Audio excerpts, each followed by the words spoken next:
Hello mga beshi, magsisingkot siya po tayo ng pork menudo. Ayan po yung ating pressed carne, may atay at saka pigi.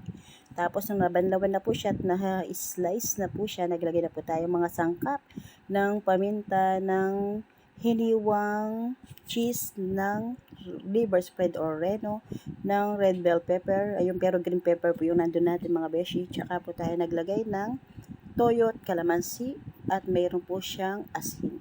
Tapos po ginisa po natin yung ating yung ating red bell pepper. Tapos po ayun, ginisa na rin po natin yung ating carrots at saka yung ating patatas para mamaya po pagkasingkotsa niya is ready na po natin siyang igisa.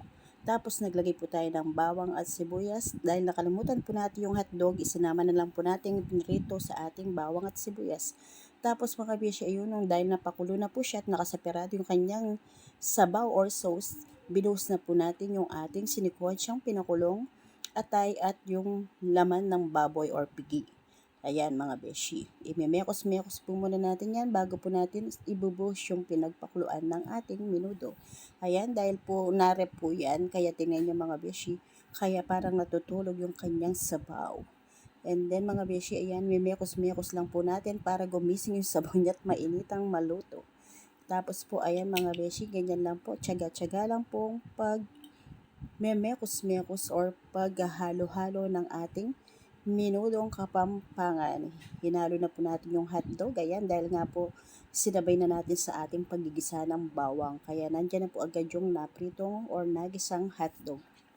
Ayan mga beshi, imemekos-mekos lang po natin siya.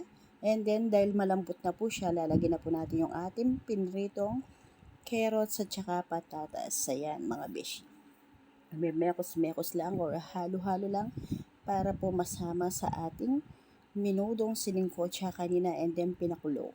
And then ginisa, ayan, dinagay na po natin siya, ayan. Ayan lang po natin siyang mag-sauce siya. Tapos lalagyan na rin po natin yung ating green peas, ayan. Para po masama sa pakulo at hindi sirain yung ating menudo. Ayan, mekos-mekos lang po para kumalat yung green peas na binuhos natin mga beshi. Tapos yung pinrito natin kaninang red bell pepper, linagay na rin po natin siya para pampakapit lasa sa ating menudo at yung amoy ng kanyang aroma mga beshi.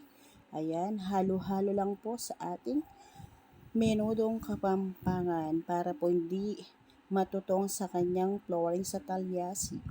Ayan mga beshi, konting minuto na lang po at magpo-provide na po yan at matutuyo na yung kanya sauce. And then, ayan na po, na-plating na po natin yung ating menudong singkotsyang Kapampangan. Naka-basin na po at saka sa ating mga pasabay order tab mga beshi. Ayan na po yung ating menudo.